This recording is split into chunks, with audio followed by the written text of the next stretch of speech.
So the average cost to buy a home in 2023 in the US is roughly $430,000. So what does $430,000 get you in the state of Maine? Let's get into it. By the way, my name's Margaret, and if you want to know everything there is about living in the area, feel free to reach out to us. All of our contact information is down in the description below. And if you're moving or relocating to the area, we do have a relocation guide linked in the description below as well. So it varies from website to website, but generally speaking, the average cost to buy a home in the US in 2023 is $430,000. So let's see what that gets you in the state of Maine.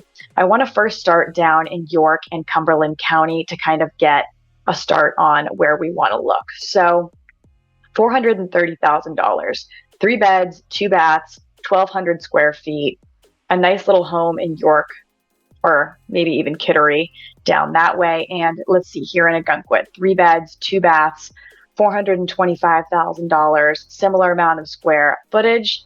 And if you look up in the Portland area, you're going to see a lot of the same thing, maybe even a little bit less square footage just because you're in the city. And if you look a little bit inland, let's see if I can get that notification out of the way, in Norway. Roughly the same thing, a little bit more square footage. So as you're probably already starting to notice, you get a little bit more bang for your buck, or you get a better bang for your buck the more northern and the more inland you go.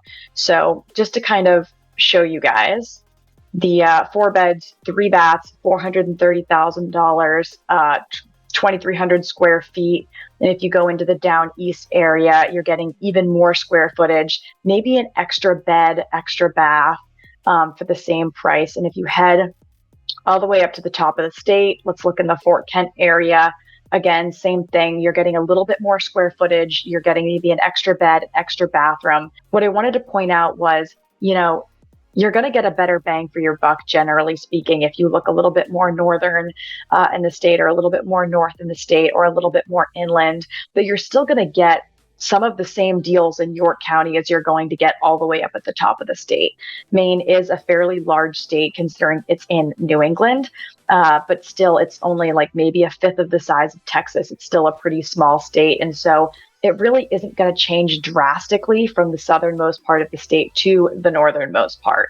So, hey, if the square footage is a really big deal to you, yeah, maybe look a little bit more north, but generally speaking, you're not going to see that big of a fluctuation. So you're going to want to look more into what it's like to actually live in the town, and get a feel for the area and what's going on there and the school systems. And you're going to want to look into more of that kind of stuff versus just, how much square footage am I going to get in this particular town? Because generally speaking, across the state, it's not that different. So it's just something to consider when you are looking to buy a home in the state of Maine. So I hope you found this video helpful. That's the average cost to buy a home in the US and what it'll get you in the state of Maine. My name's Margaret. Feel free to reach out to us. All of our contact information is down in the description below, and we'll see you next time.